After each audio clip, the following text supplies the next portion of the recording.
बिस्मिल्लाहिर्रहमानिर्रहीम अस्सलामुअलैकुम everyone. I hope कि आप सब लोग खैरियत से होंगे। This video lecture will cover the short questions of unit number 4।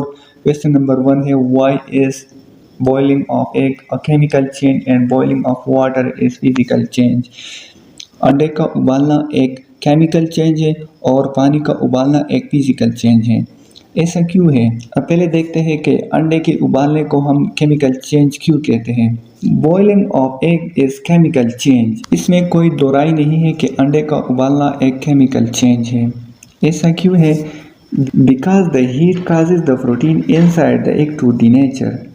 जब हम अंडे को उबालते हैं तो ये हीट अंडे के अंदर मौजूद प्रोटीन को डीनेचर कर देता है। हमें पता है कि अंडे के अंदर प्रोटीन होता है और जब हम इसको हीट देते हैं, जब इसको हम उबालते हैं तो इस अंडे के अंदर मौजूद जो प्रोटीन होते हैं वो डीनेचर हो जाते हैं। अब डीनेचर क्या है? Nature refers to the change in the structure of protein. Protein के स्ट्रक्चर में चेंज को डीनेचर कहते हैं। प्रोटीन का एक मखसूस स्ट्रक्चर होता है, जब उसमें चेंज आता है तो उस चेंज को हम डीनेचर कहते हैं। ये चेंज हीट और केमिकल्स की वजह से आता है। डीनेचर को मज़ीद इस पिक्चर की मदद से समझते हैं। देखिए ये प्रोटीन का एक स्ट्रक्चर है, इसको हमने हीट दे दिया तो यहाँ पर अगर इसके स्ट्रक्चर को आप देखें तो ये कुछ और है और हीट देने के बाद इसका स्ट्रक्चर यू बन गया। तो प्रोटीन के स्ट्रक्चर में चेंज को हम डीनेचर कहते हैं और ये चेंज किस वजह से आया? हीट की वजह से आया। ये चेंज कुछ केमिकल्स की वजह से भी आ सकता है। This change in structure is caused by the formation और breaking of chemical bonds within the protein. जब हम अंडे को हीट दे देते हैं तो अंडे के अंदर मौजूद प्रोटीन्स डीनेचर हो जाते हैं, उनका स्ट्रक्चर चेंज हो जाता है। ये जो स्ट्रक्चर में चेंज आता है ये उन प्रोटीन में मौजूद केमिकल बॉन्ड्स या तो टूट जाते हैं या वो बन जाते हैं। तो इन बॉन्ड्स के फॉर्मेशन और ब्रेकिंग की वजह से प्रोटीन का जो स्ट्रक्चर है वो चेंज हो जाता है और ये जो चेंज इन स्ट्रक्चर है alter the arrangement of atom with in the molecule. ये जो चेंज ऑफ स्ट्रक्चर है इससे प्रोटीन के मॉलिक्यूल्स के एटमों की जो अरेंजमेंट होती है, उनकी जो तरतीब होती है वो भी बदल जाती है, leading to a different chemical composition, जिससे उनका जो केमिकल कंपोजिशन है वो भी चेंज हो जाता है। देखिए हमने अंडे को बॉईल किया, मीन उसको हीट दे दिया।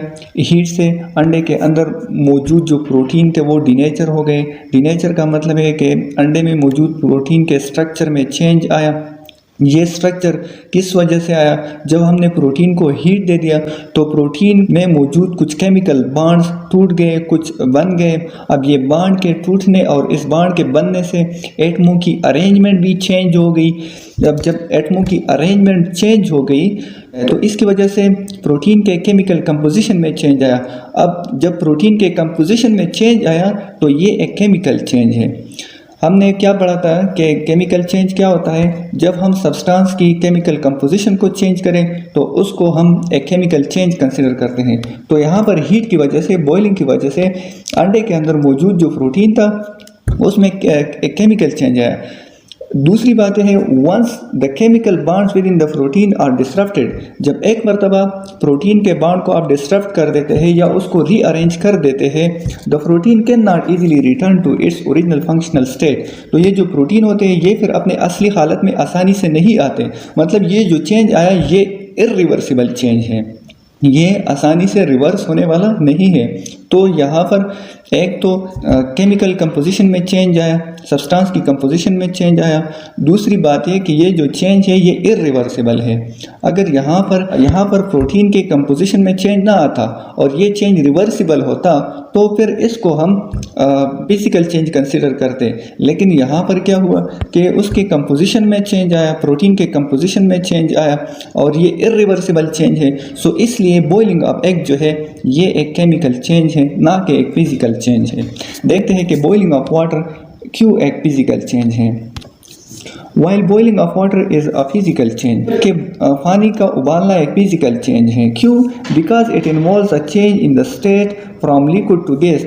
क्योंकि ये जो चेंज होता है ये सिर्फ स्टेट में चेंज आता है, मैटर के स्टेट में चेंज आता है। पानी जो होता है वो पहले लिक्विड फॉर्म में होता है और फिर वो गैस फॉर्म में चला जाता है, मीन वो वाटर वेपर्स में कन्वर्ट हो जाता है। तो यहाँ पर पानी का फार्मूला चेंज नहीं हुआ, उसकी कंपोजिशन में कोई चेंज नहीं आया, जस्ट वो वन स्टेट से यानी लिक्विड से वो गैस स्टेट में चला गया है without changing the chemical composition of water. पानी का जो एक स्टेट से दूसरे स्टेट में जाना था, लिक्विड से गैस स्टेट में जो जाना था, इससे पानी का केमिकल कंपोजिशन चेंज नहीं हुआ, जस्ट उसका स्टेट चेंज हुआ।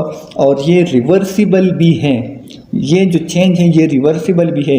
ये वाटर वेपर्स दोबारा लिक्विड में आ सकते हैं, ये जो गैस स्टेट ऑफ वाटर है ये दोबारा लिक्विड में चेंज हो सकता है। So that is why the boiling of water is a physical change. I hope कि आप लोग को समझ आया होगा। क्वेश्चन नंबर 2 है, what is a chemical property? Chemical property क्या है? Answer, a chemical property is a characteristic of substance. ये सब्सटेंस की वो खसूसियत है, ये सब्सटेंस की वो प्रॉपर्टी है They describe how it can change into new substance। और ये प्रॉपर्टी ये डिस्क्राइब करता है, ये बताता है कि कोई सब्सटेंस कैसे एक न्यू सब्सटेंस में चेंज होता है। कैसे चेंज होता है? थ्रू अ केमिकल रिएक्शन, एक केमिकल रिएक्शन के ज़रिए। केमिकल प्रॉपर्टी जो है ये एक ऐसी खसूसियत है जिसमें ये बताया जाता है कि कोई सब्सटेंस कैसे एक न्यू सब्सटेंस में एक केमिकल चेंज के ज़रिए चेंज हुआ।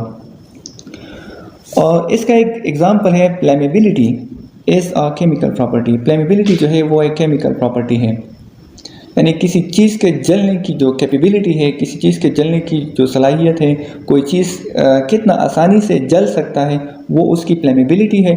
और ये फ्लेमेबिलिटी जो है ये एक केमिकल प्रॉपर्टी है। आते हैं क्वेश्चन नंबर 3 पे, define a chemical property called rusting. Chemical property है जिसे रस्टिंग कहा जाता है, रस्टिंग को डिफाइन करें। Answer, When iron combines with oxygen, जब आयरन ऑक्सीजन के साथ कंबाइन हो जाता है and produce iron oxide, और वो आयरन ऑक्साइड प्रोड्यूस कर देता है, कॉल्ड रस्टिंग, तो इसको हम कहते हैं रस्टिंग। यानी जब आपके पास फेरक जो है वो ऑक्सीजन के साथ रिएक्शन कर देता है तो ये फेरक ऑक्साइड बना देता है। आयरन की फेरक ऑक्साइड बनाने की जो प्रॉपर्टी है इसको हम रस्टिंग कहते हैं। आते हैं क्वेश्चन नंबर 4 पे, व्हाट इज़ फ्लेमेबिलिटी? फ्लेमेबिलिटी क्या है? Identify example of flammable matters, और फ्लेमेबल मैटर्स के जो एग्जाम्पल है उनको आइडेंटिफाई करें। Answer, flammability is defined as how easily a substance burn. Flammability को हम ऐसे डिफाइन कर सकते हैं कि कोई सब्सटेंस कितना आसानी से जल सकता है, कोई चीज़ कितने आसानी से जल सकता है, ये उसकी फ्लेमेबिलिटी है। फ्लेमेबल मैटर्स के कुछ एग्जाम्पल है, जैसे पेट्रोल हो गए, जैसे मीथेन गैस हो गए, एसीटोन हो गए, डी इथाइल ईथर हो गए, ये फ्लेमेबल मैटर्स की एग्जांपल है। क्वेश्चन नंबर 5 पे आते हैं, why silver gets tarnished after some time? Silver कुछ टाइम के बाद टार्निश्ड क्यों हो जाते हैं, वो टार्निश क्यों पकड़ लेते हैं? Silver gets tarnished after some time, silver जो है कुछ टाइम के बाद टार्निश पकड़ लेते हैं। क्यों? Due to traces of hydrogen sulphide in the air, क्योंकि हवा में हाइड्रोजन सल्फाइड मौजूद होता है। विच रिएक्ट विद सिल्वर, जो सिल्वर के साथ रिएक्शन करता है, टू फॉर्म ब्लैक सिल्वर, और उससे जो सिल्वर होता है वो ब्लैक हो जाता है, काला सा बन जाता है, तो इसको हम टार्निशिंग ऑफ सिल्वर कहते हैं। इन क्वेश्चंस का आंसर हासिल करने के लिए मैं अपने व्हाट्सएप ग्रुप का लिंक डिस्क्रिप्शन में दे देता हूँ, जिनको ज़रूरत हो तो वो ग्रुप में मैसेज करें, उनको ये नोट्स मिल जाएंगे। अगर वीडियो अच्छी लगी हो तो लाइक करें और काइंडली चैनल को सब्सक्राइब करें, और अगर कोई कन्फ्यूजन है कमेंट किया करें और अपने फ्रेंड्स के साथ शेयर करें। Thank you very much.